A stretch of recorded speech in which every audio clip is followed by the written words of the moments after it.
फरवरी 8, आत्मिक व्यायाम। पाठ योएल 2 अध्याय 15 से 32 वचन। उपवास का दिन ठहराओ, महासभा का प्रचार करो, पुरनियों को वरन देश के सब रहने वालों को भी अपने परमेश्वर यहोवा के भवन में इकट्ठे करके उसकी दुहाई दो। योएल 1 अध्याय 14 वचन। आधुनिक मसीहियों के बीच उपवास सबसे अप्रिय आत्मिक व्यायाम है। उपवास पर संदेश और पुस्तकें दुर्लभ हैं, परंतु इस कला का अभ्यास करने वाले स्त्री पुरुषों के उदाहरणों से बाइबल भरी पड़ी है। 10 आज्ञाएं प्राप्त करने से पूर्व मूसा बिना अन्न जल लिए पर्वत पर 40 दिन और रात ठहरा रहा। व्यवस्था विवरण 9 अध्याय 9 से 11 वचन।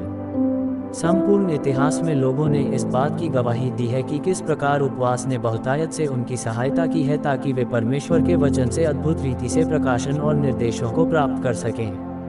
उपवास हमारी आत्मिक क्षमताओं को तीक्ष्ण करता है और परमेश्वर की ओर से आने वाले संदेश को सुनने के लिए मार्ग प्रदान करता है।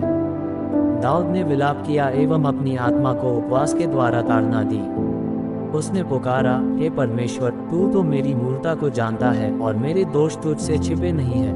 भजन संहिता 69 अध्याय 5-10 वचन। उपवास अधिकाई से हमारी सहायता करता है कि परमेश्वर के सम्मुख नम्रता के साथ पश्चाताप करें। यदि हम कहते हैं कि हम में कोई पाप नहीं है, तो हम स्वयं को धोखा देते हैं। मसीही जीवन में हम कभी पश्चाताप करने से रुक नहीं सकते। हम परमेश्वर को जितना निकट से जानेंगे उतना अपने आप को तुच्छ जानेंगे। यह अय्यूब का अनुभव था और अन्य दूसरों को जिनको परमेश्वर ने पहले से ही धर्मी ठहरा दिया। अय्यूब 42 अध्याय 5-6 वचन। जब नहमयाह ने सुना कि यरूशलेम की शहरपनाह टूट गई और उसके फाटक जल गए हैं, तो वह बैठकर रोने लगा और कितने दिनों तक विलाप करता रहा। वह कहता है कि मैं स्वर्ग के परमेश्वर के सामने उपवास करता रहा। नहमयाह 1 अध्याय 3-4 वचन। यहाँ मसीह की कलीसिया का चित्रण है जैसा कि आज है। शहरपनाह टूटी हुई, फाटक जले हुए और शत्रु का आने जाने में कोई रुकावट नहीं है। क्या कोई एजरा या नहमयाह है जो परमेश्वर की दुहाई दे, हे परमेश्वर हमें बचा। यिर्मयाह की भविष्यवाणियों का अध्ययन करते समय दानियेल पुनर्स्थापना के समय को जान गया। तब तुरंत अपना मुख प्रभु परमेश्वर की ओर करके वह गिड़गिड़ाहट के साथ प्रार्थना करने लगा और उपवास कर टाट पहन राख में बैठकर विनती करने लगा। दानियेल 9 अध्याय 1 से 3 वचन।